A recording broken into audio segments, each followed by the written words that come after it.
بسم اللہ الرحمن الرحیم۔ السلام علیکم ڈیئر اسٹوڈنٹس۔ آج ہم چیپٹر 2 سیکشن 2 سٹارٹ کرنے جا رہے ہیں جو ہے ہیلتھ سائیکالوجی، صحت کی نفسیات۔ ٹھیک ہے، تو اس میں ہم دیکھتے ہیں سب سے پہلے کہ ہیلتھ ہوتی کیا ہے، صحت کسے کہتے ہیں۔ نمبر 1 کویسچن آپ کا شارٹ اس میں آئے گا کہ واٹ از ہیلتھ، صحت سے کیا مراد ہے۔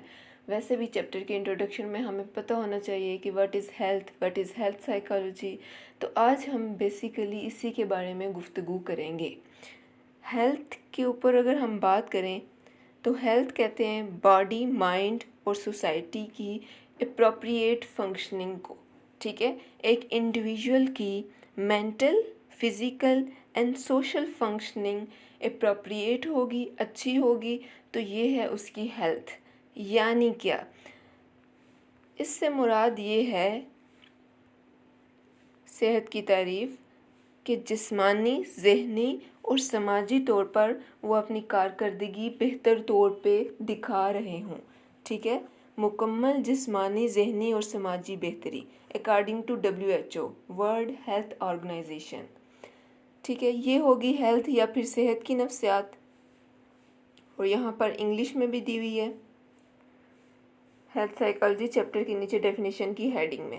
ٹھیک ہے، اور انہوں نے بھی کہا ہے کہ میئرلی آپ یہ نہیں کہہ سکتے کہ ایبسنس آف ڈیزیز اور انجری ہیلتھ ہے، نو، بلکہ آپ کہو کہ mental, physical and social functioning جب اچھی ہو رہی ہے تو اسے کہیں گے ہیلتھ۔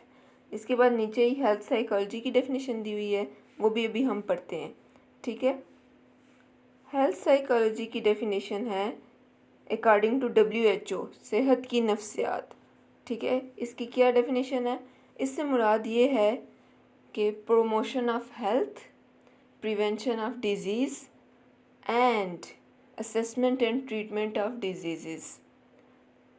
یعنی صحت کو آپ زیادہ کر رہے ہوں، صحت کو بڑھا رہے ہوں، صحت کی ترویج کر رہے ہوں، پروموشن آف ہیلتھ، یہ فرسٹ ایم ہے ہیلتھ سائیکالوجی کا۔ ہیلتھ سائیکالوجی کی وہ برانچ ہے جو کہ صحت کو بڑھاتی ہے، ایسے اصول اور قوانین واضح کرتی ہے جن کی مدد سے معاشرے کے اندر لوگ اپنی صحت کو بڑھا سکتے ہیں اور بیماریوں کو کم کر سکتے ہیں، بیماریوں سے بچ سکتے ہیں۔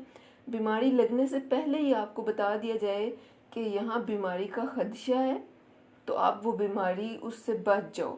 ٹھیک ہے، فار ایگزامپل آج اگر ابھی کے دور میں دیکھا جائے تو ہیلتھ سائیکالوجسٹ کا کیا مقصد ہوگا، وہ یہ کرے گا کہ کورونا کے بارے میں اویئرنیس دے گا تاکہ لوگ بیماری لگنے سے پہلے ہی اسے جان جائیں۔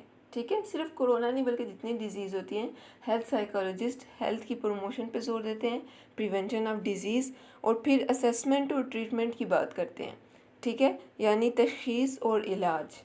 اسیسمنٹ یعنی آپ میں کیا وہ بیماری ہے یا نہیں، اور پھر ریمیڈیز کی طرف جاتے ہیں، علاج کی طرف جاتے ہیں۔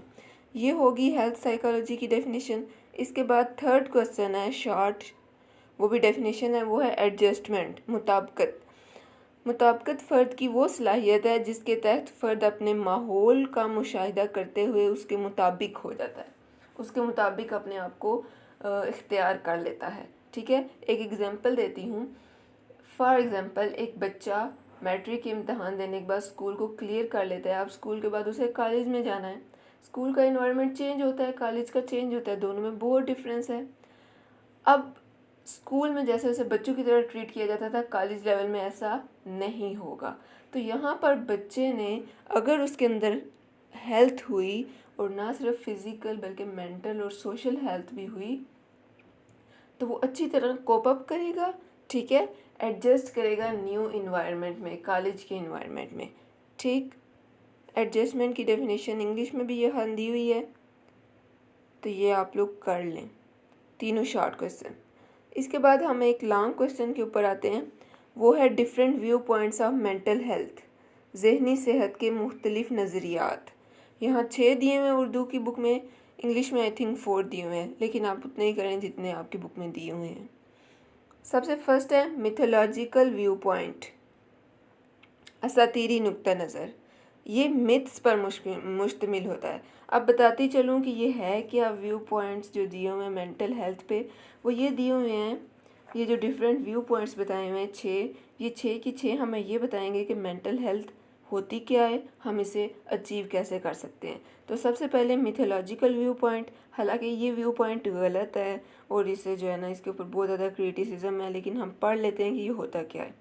اساطیری نقطہ نظر یہ کہتا ہے کہ یہ بہت قدیمی نقطہ نظر ہے، ایک یہ جو تھیری ہے یہ بہت قدیمی ہے، بہت پرانی ہے، اور جو ہے نا یونان، مصر، چین اور ہندوستان کی قدیم سویلائزیشنز کے اندر پائی جاتی تھی۔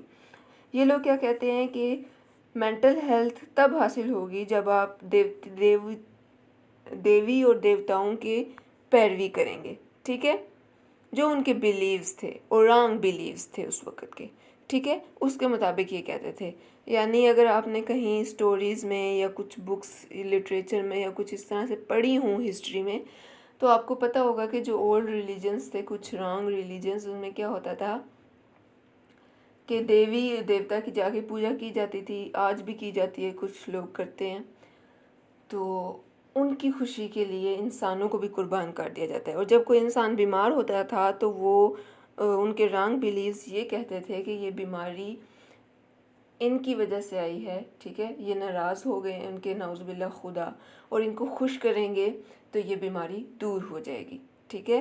تو وہ مینٹل ہیلتھ کا ذمہ دار کس کو سمجھتے تھے؟ ان دیوی اور دیوتاؤں کو، اور انہی کی مدد سے مینٹل ہیلتھ اچیو کی جا سکتی ہے، یہ ان کا نظریہ تھا اور غلط نظریہ تھا۔ اس کے بعد ہے مذہبی نقطہ نظر یا پھر religious view point, second Islamic view point کے نام سے ہے انگلش کی بک میں۔ اس میں بتایا ہوا ہے کہ اگر آپ خدا کے نزدیک ہوگے تو آپ مینٹل ہیلتھ کو اچیو کرو گے، اور اگر آپ خدا سے دور ہو جاؤ گے تو آپ مینٹل ہیلتھ سے بھی دور ہو سکتے ہو، ٹھیک ہے۔ یعنی اسلام اور خدا پر ایمان آپ کے اندر سیٹسفیکشن لائے گا اور آپ کو مینٹل ہیلتھ دے گا، ٹھیک۔ تھرڈ ہے میڈیکل ویو پوائنٹ، طبی نقطہ نظر، میڈیکل ویو پوائنٹ کے نام سے ہی ہے انگلش میں بھی۔ اس میں یہ ہے کہ ایک انسان جو کہ جسمانی طور پر بیمار ہے وہ مینٹل ہیلتھ کو اچیو نہیں کر سکتا، یعنی اگر اس کی باڈی میں پرابلم ہے تو اس کی مینٹل فنکشننگ میں بھی پرابلم آئے گی، اس کی مینٹل ہیلتھ ٹھیک نہیں ہوگی۔ لیکن اگر وہ فزیکلی بالکل ٹھیک ہے تو مینٹلی بھی ٹھیک ہوگا۔ نیکسٹ ویو پوائنٹ ہے عصبی نقطہ نظر۔ الکیومن کا بتایا ہوا ہے نیورل ویو پوائنٹ میں، سب سے پہلے اس نے جو ہے نا آپریشن کیا تھا، چیر پھاڑ کیا تھا، تو یہ آپ کے MCQ میں آ سکتا ہے، اس کا نیم انڈرلائن کر لیجئے گا۔ اس میں بتایا ہوا ہے عصبی نقطہ نظر یا پھر نیورل ویو پوائنٹ میں کہ جو برین کا سٹرکچر اور برین کا فنکشن ہے نا وہ رسپانسیبل ہے آپ کی مینٹل ہیلتھ کے لیے، ٹھیک ہے۔ اگر برین کے سٹرکچر میں کوئی پرابلم آ گئی تو آپ کی مینٹل ہیلتھ اچیو نہیں ہوگی، اور اگر سٹرکچر ٹھیک ہے لیکن فنکشن میں پرابلم ہے تو پھر بھی مینٹل ہیلتھ اچیو نہیں ہوگی۔ اس کے بعد ہے سماجی نقطہ نظر، سوشل ویو پوائنٹ۔ اس کا یہ کہنا ہے کہ اگر آپ کا معاشرہ، آپ کی سوسائٹی اچھی ہے اور آپ اس سوسائٹی کے اندر اچھی طرح ایڈجسٹ ہوئے ہو تو آپ مینٹل ہیلتھ کی طرف جاؤ گے، لیکن اگر آپ کو سوسائٹی سے شکایات ہیں اور سوسائٹی کا بیہیویئر بھی آپ کے ساتھ اچھا نہیں ہے، ٹھیک ہے، تو پھر کیا ہوگا؟ ایک کرمینل وجود میں آئے گا، اس کے اندر مینٹل ہیلتھ اس لیول کی نہیں ہوتی جتنی ایک نارمل انڈیویجول کے اندر ہوتی ہے۔ تو آپ کی سوسائٹی بھی امپورٹنٹ رول رکھتی ہے آپ کی مینٹل ہیلتھ میں۔ پھر ہے نفسیاتی نقطہ نظر، psychological view point. Psychological view point میں یہ کہا گیا ہے کہ آپ کے مینٹل پروسیسز اور آپ کا بیہیویئر یہ میٹر کرتا ہے، اگر اس میں پرابلم ہے تو آپ مینٹل ہیلتھ اچیو نہیں کر سکو گے، یعنی آپ کا ذہن اور کردار، ٹھیک ہے، آپ کی سوچ، آپ کا ادراک، آپ کی شخصیت، یہ سب اثر رکھتی ہیں آپ کی ذہنی صحت میں، اور آپ کی ذہنی صحت تبھی اچیو ہوگی جب آپ ان ایریاز میں نارمل ہوں گے۔ یہ بتایا میں مینٹل ہیلتھ کی ڈیفینیشن کے بعد اس کے criterias, medical criteria, psychological criteria, social criteria and Islamic criteria.